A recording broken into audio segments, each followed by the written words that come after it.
All right, sorry for the delay, friends. Let's go ahead and get started. Everyone have a good lunch? Yeah, all right, head nods all around. Oh, so? All right, we'll see if we can find a better lunch place tomorrow then. All right, so we're gonna go into an introduction to system architecture. Has anyone been on an interview where they've asked a system architecture question? One person. Okay, well, be ready for that because it does happen. But hopefully what we can share with you guys today can help a little bit. So I should probably do this properly. There we go. Much nicer. All right, so we're gonna,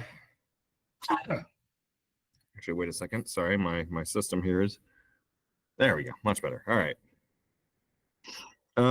Yeah, we got 30 minutes for this.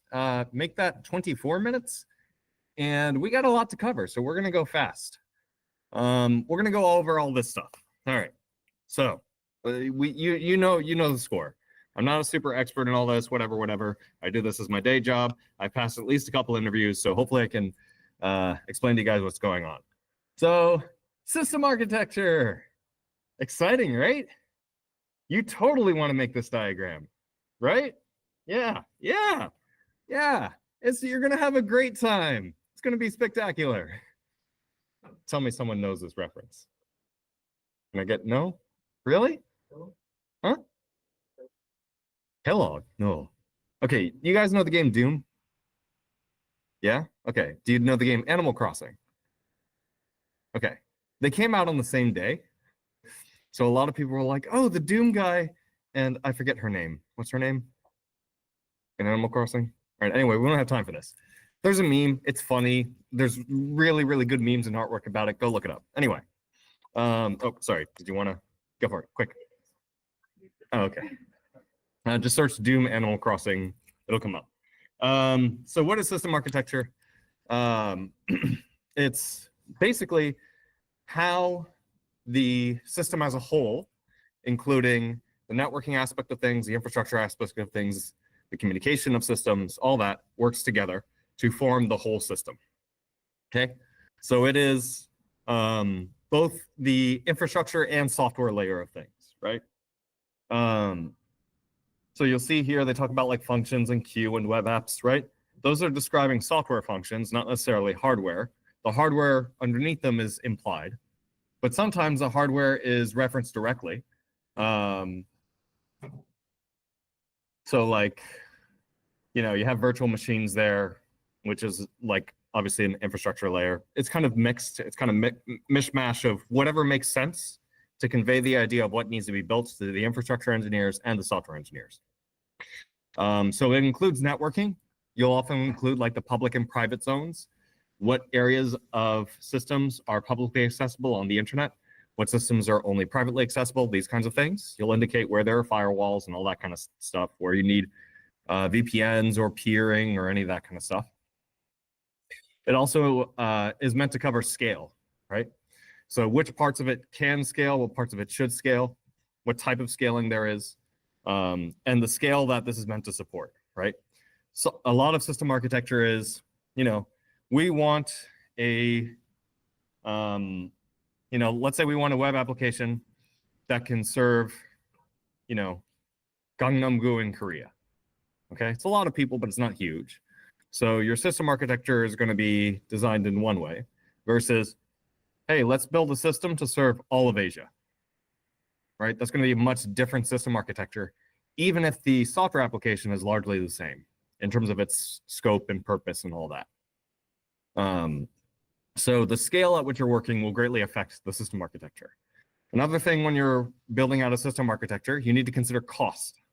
Okay, you want to minimize cost as much as you can, or minimize effort. There's always this balance between cost, speed, and kind of quality and effort, right? And so you have to balance these three things according to the needs of the business, the needs of your team, all these kinds of things. Another thing to account for is security. I mentioned earlier kind of the network zoning. You need to make sure that security is covered when you're doing your system architecture diagrams. You should be doing a security review. When reviewing system architecture diagrams, you should ask about security. Be like, hey, how Is this part public? Is this part private? Why is this public? Why is that private? Who can access this part? What personnel within the company can access that part? These kinds of things. But the biggest thing is to make sure that you actually accomplish the business needs, right? So if the business says, hey, we need a web application that can handle, 100,000 users with maybe like, actually forget the number of users, maybe like 10 transactions per second or something like that. It's not something super, super huge, but still pretty fast. And we need it to be below this amount of money. That's all business need kind of stuff, right? And usually you do this through diagrams, like this one you see here. Now, granted, this one is a very, very simple one, right? It's not clear like where the security zones are. It's not clear what exactly the networking is, right? This is a very basic level system architecture diagram, but it's a general idea.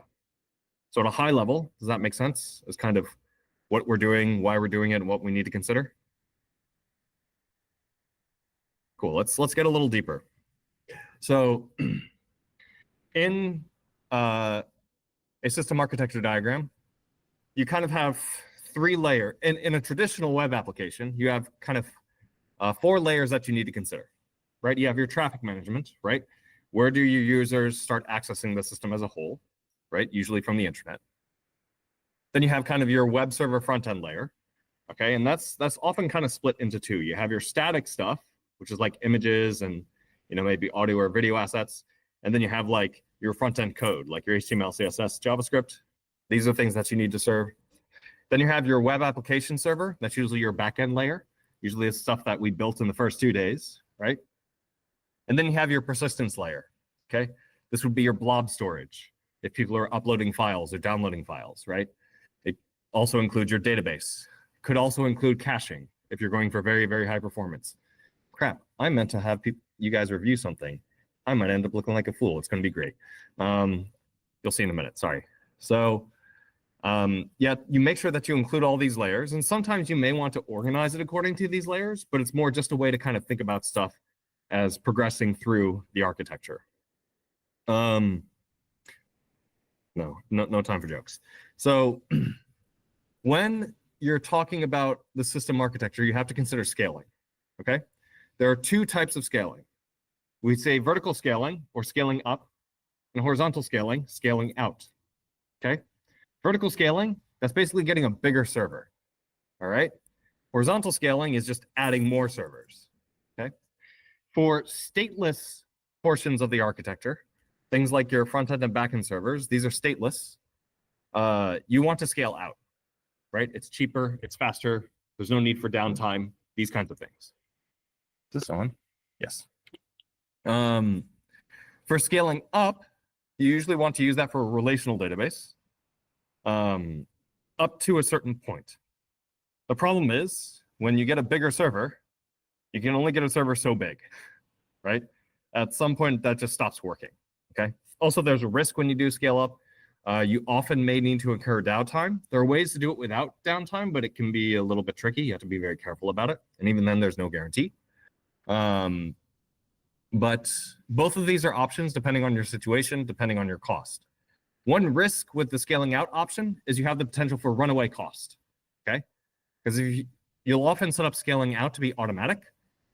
And let's say you end up getting attacked, like a DDoS or something, it may scale up to like 1,000 servers, and you don't actually need 1,000 servers. And then it may take some time for it to scale back down, right? So you have to manage costs with all these kinds of things. So does everyone understand scaling out versus scaling up? Scale up only relational data? You can, theoretically, you can do it with other stuff, but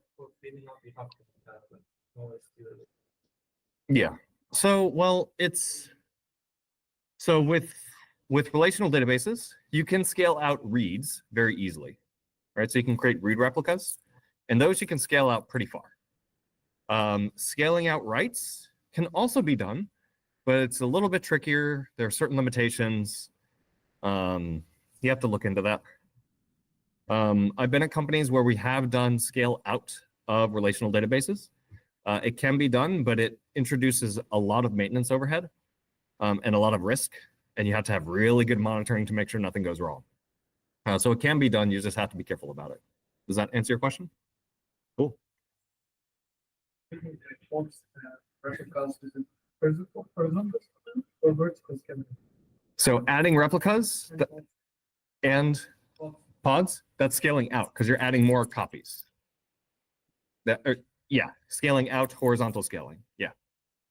So anytime you're adding more copies of a thing, that's scaling out, that's horizontal scaling.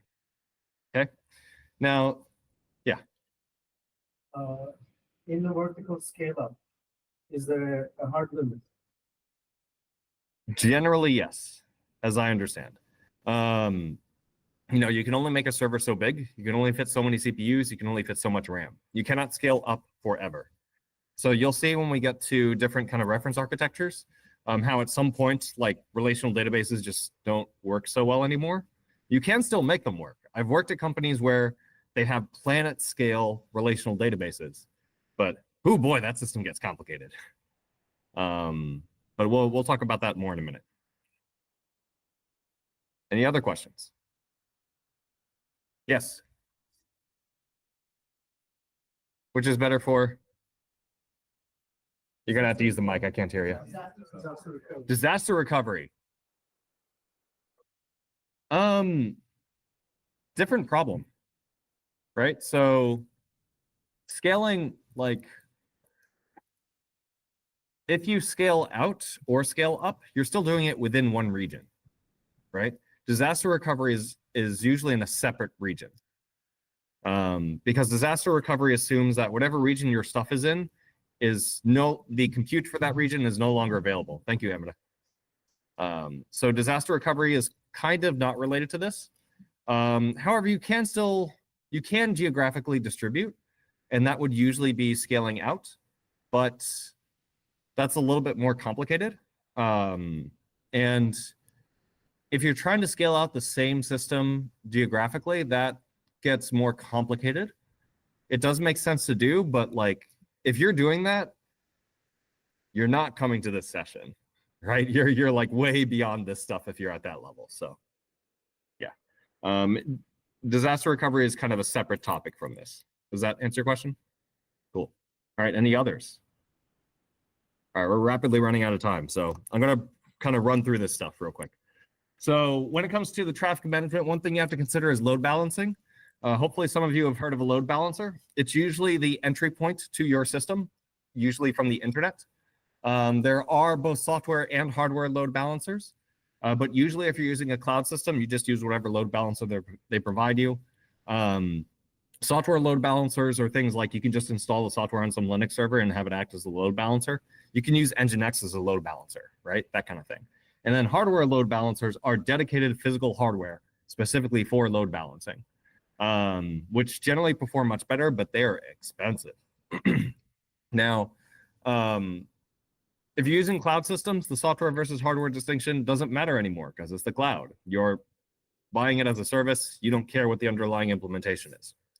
But the big thing about load balancing is you can do scaling control with it, right? So you can have your load balancer communicate with the rest of your infrastructure and say, hey, traffic is going up, scale out more, right? And that's a very common configuration, especially with cloud systems. Additionally, there are different algorithms for load balancing, right?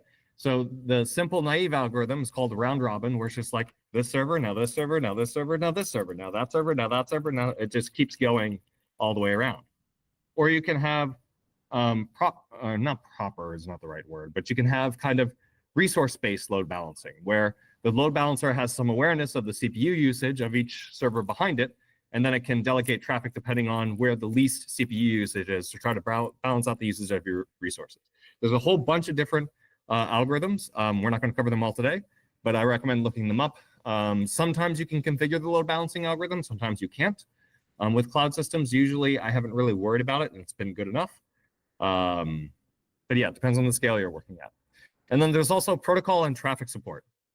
So with cloud systems, sometimes they have application load balancers, which are pretty much only HTTP, excuse me, but they have a lot of features where they can kind of inspect the traffic and kind of do really advanced, fancy load balancing stuff for you, as long as it's HTTP.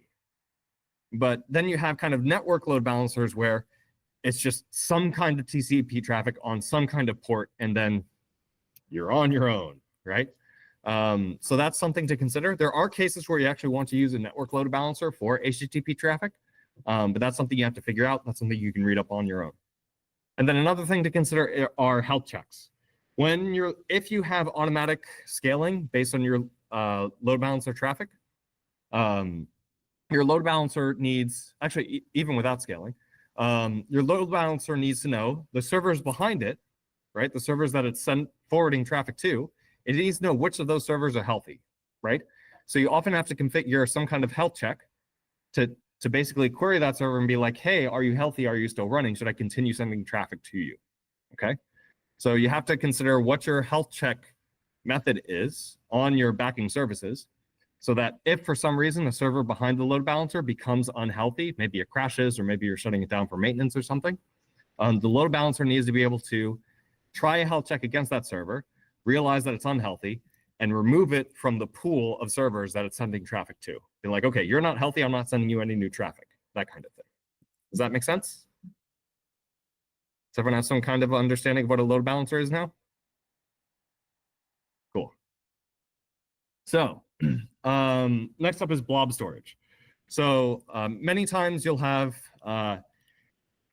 cases where users kind of upload something. So for example, if you're doing like image generation, you know how you can have users upload an image and say, hey, do it in this style, right?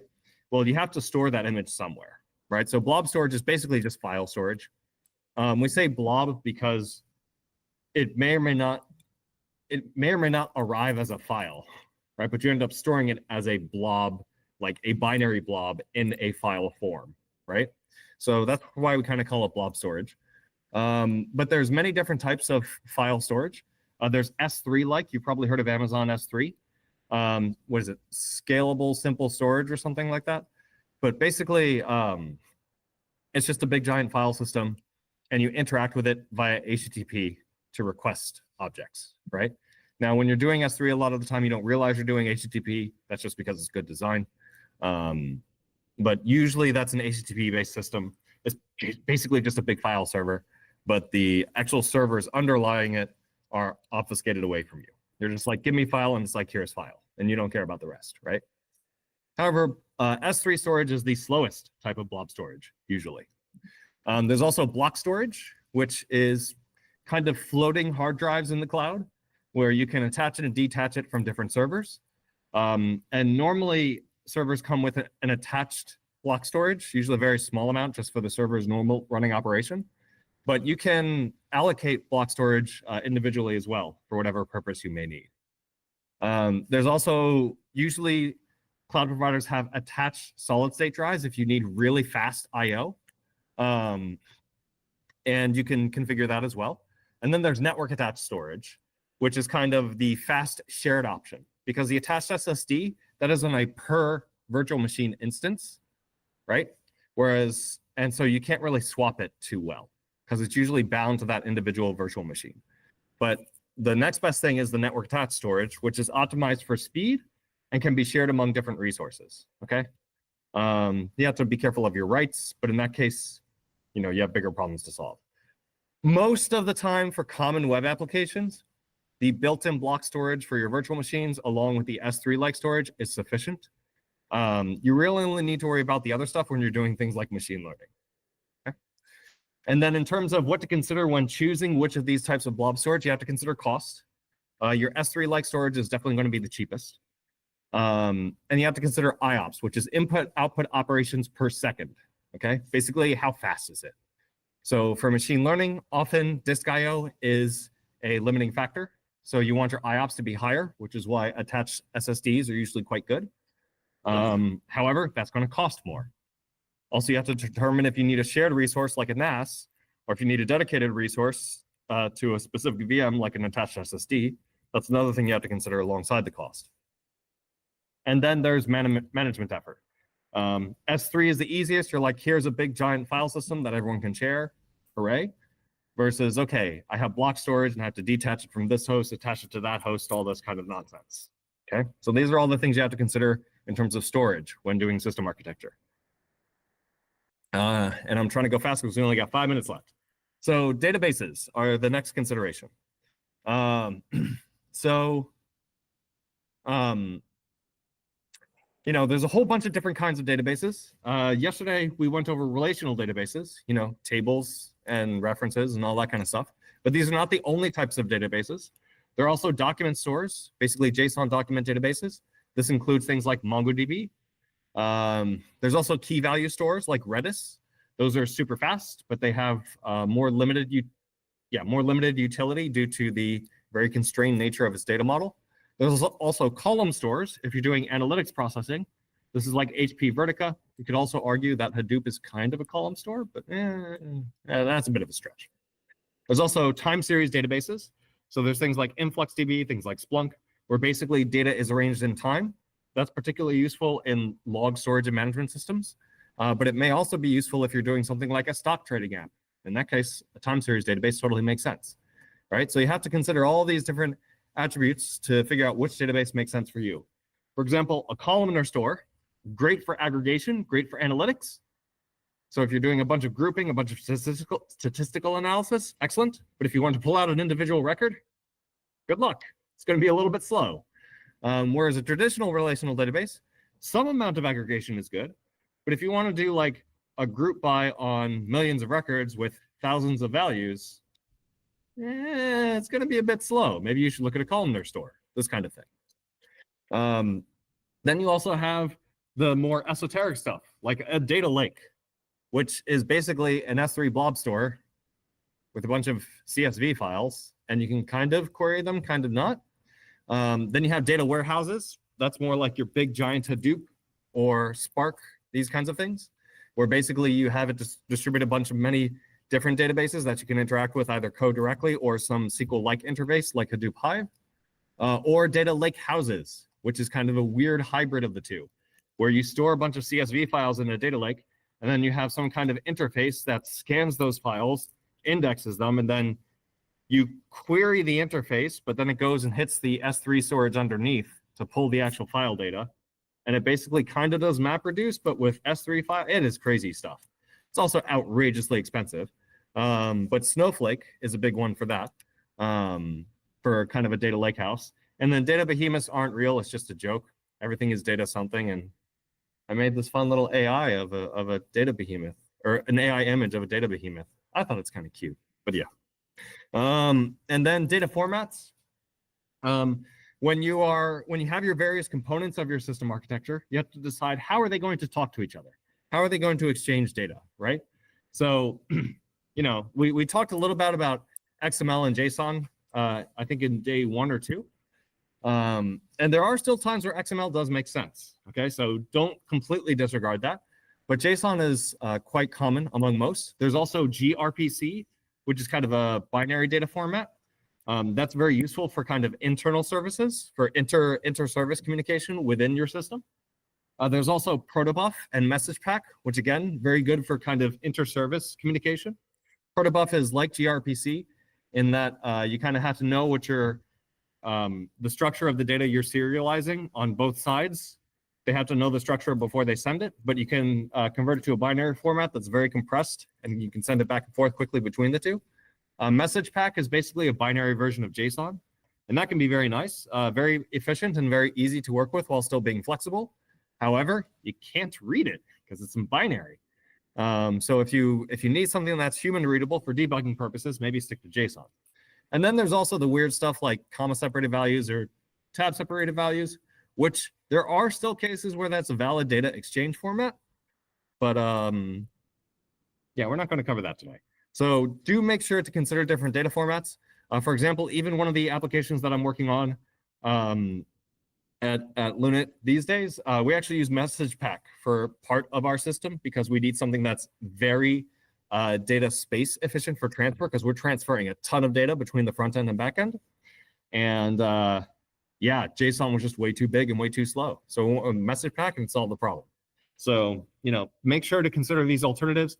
JSON is a good default, but don't forget about the other stuff too. I'm sorry, I'm going to go a little bit over time.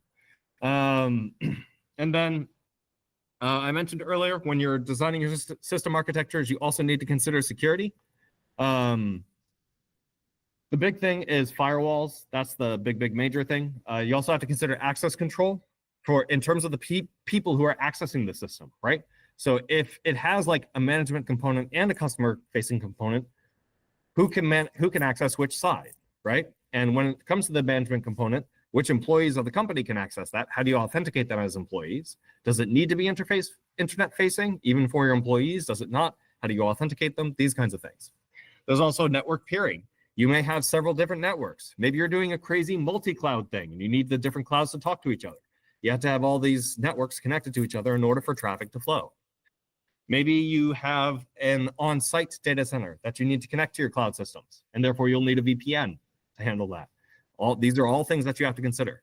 Maybe you have some really hardcore data privacy stuff. Maybe you're working at a medical company. So you might look into virtual desktop interfaces so that users don't actually download any data to their local computer. They have to log into a computer in the cloud, and then you have a desktop interface in the cloud for them to use. And then there's the typical identity and access management. Basically, who can access which infrastructure, what roles they have, what permissions do those roles have, what permissions do those roles have? Sorry, I should put emphasis on the correct words. And how do you grant access to different people for different roles? These kinds of things. I'm sorry I'm going fast because I'm over time. And then never forget logging and monitoring. Otherwise, stuff's going to break, and then you're going to be panicking because you don't know how, you don't know why, you don't know where. And that would be bad. So you have to consider what kind of logging and monitoring systems are you going to use? Are you just going to use the systems built into your cloud provider? Or are you going to use some other stuff? Does it need to be portable? Maybe you need to move between cloud providers, or maybe you need to move from cloud to on-premise, or maybe you need to aggregate data from multiple cloud providers or from multiple and on-premise together. You have to consider, do I want to just use the native cloud system, or do I want to use some kind of open source logging and monitoring system? You have to consider, okay, what am I going to use for when I'm actively searching for problems versus what am I going to use for passive visualization, right? Maybe you can use the same tool for both. Maybe you want multiple tools. You have to consider, do I want my systems to be pushing data to my monitoring system, or do I want my monitoring system to be reaching out and querying data from my systems, right? The push and pull model, that's very important and has various implications for which one you choose. And then there's thresholds. Do I want to have flat thresholds? Like if CPU goes over 80%, should I automatically fire off an alert? Or should I do thresholds based on things like average CPU at this time of day of this day of week? Right? Should you have things by dynamic or be fixed? And then you also have to consider alerting methods. Is a Slack message okay? Or when an alert happens, should we be sending a phone call to the person on call and having robot voice be like, hey, CPU went over 90% for critical service A, please get on your computer and fix shit? Because I have gotten that call, and oh boy. You don't know what intense is like until you're troubleshooting a database with only your phone in the middle of the desert, in the middle of the Mojave Desert. That is an adventure. But yeah, this is all stuff you have to consider. And then lastly, I'm just going to run through some basic reference architectures. These are just what I threw together last night.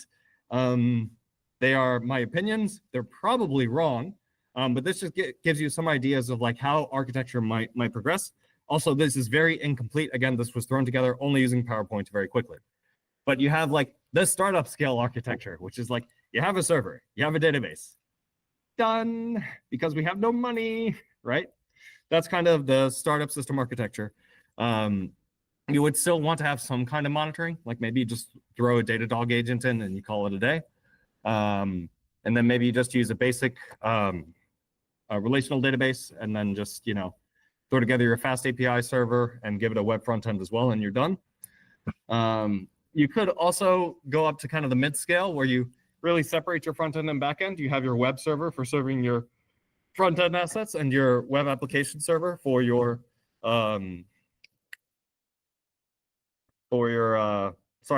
end server. And then you throw a load balancer in front because maybe you need to scale a little bit, right? And then you have your maybe just a single region content delivery network. You could also have the CDN include your web server assets as well. There's a whole bunch of stuff it depends on. But again, I just threw this together quickly. And your blob storage would be stuff like, your images, your maybe audio or video files if that's relevant. And then you have just a simple database in the back. But once you get bigger, I don't know why I didn't put the CDN to the web server. It should the CDN should really be in front of the web server too. But anyway, in this instance, you might separate your backend into multiple services, right? You might start pursuing a microservice architecture because stuff starts to get complicated, and it makes sense for some services, or like in your business application, you might have some parts of the application that are used always very often, and some parts that are used much less frequently, right? So maybe you would split this into two parts and have the frequent part be in one group and the less frequent part in another group. And so your part that's used less frequency, that's not going to scale as much, right? Because it's not used so often. But this other one might scale a lot. And in that way, you can kind of fine tune your cost, because then you're not spending that extra compute on the small part, right? And then at this point, to scale out your database, you may start having read replicas, right? And if you are splitting out services, you should really also be using a separate database for each service as well, okay? Now, at this point, your cost is increasing, or has increased a lot. But ideally, if you're at this large scale, you should be making enough money to support it, right? Remember, we want to ensure a continuation of service for our customers. We cannot afford downtime. We'll incur whatever cost is needed to continue serving our users, but we do have to minimize that cost. We have to balance. And then you have kind of the planet scale, which at this point, you may consider just ditching your relational database. You may switch to a NoSQL database of some kind, or you could go with a multi-write or multi-master, depending on how you call it, relational database management system. But like I said, that management gets quite complicated. By this point, you should absolutely be using some kind of microservice architecture. And you may want to also start including a cache, right? So basically, common database queries would end up being cached, right? And then your system would hit the cache first to see, first off, is the value cached, right? And then how long ago was it cached? And if it seems like it might be stale, basically the data is too old, then go to the database instead, right? But the idea of the cache is you store the data in memory for absolute instant retrieval, whereas your database, it still has to go read from disk, right? Now the database also has an in-memory cache, but it works quite differently. But this is when stuff gets really complicated. And you also probably convert your CDN to a global CDN at this point, not just a multi-region. I also missed another thing. You probably also want to include message queues between your backend services and your databases, because you're still going to have a large number of write operations, and you don't want your database to get deadlocked. So if you throw a message queue in front of there, the message queue will force your write operations to be ordered, but still have a very high throughput rate. So that can squeeze a lot more efficiency out of your database. I'm sorry that I forgot the message queue up in here, and I'm sorry that we ran through that. We're 8 minutes over time, but maybe 1 or 2 minutes for questions. Yes.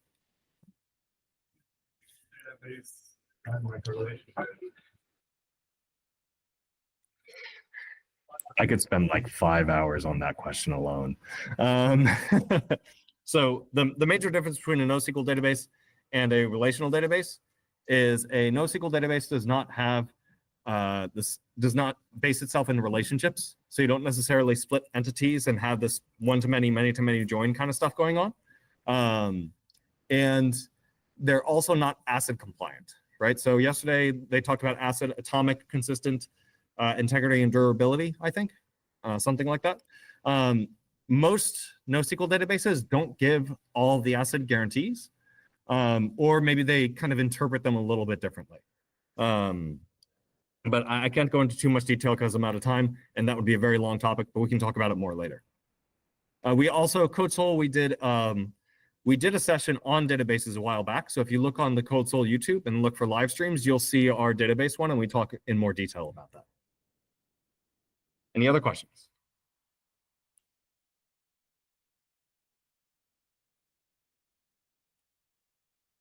Awesome. Well, thank you guys. I'm sorry for going over time, but I hope it was still useful. All right. See you, Internet. All right.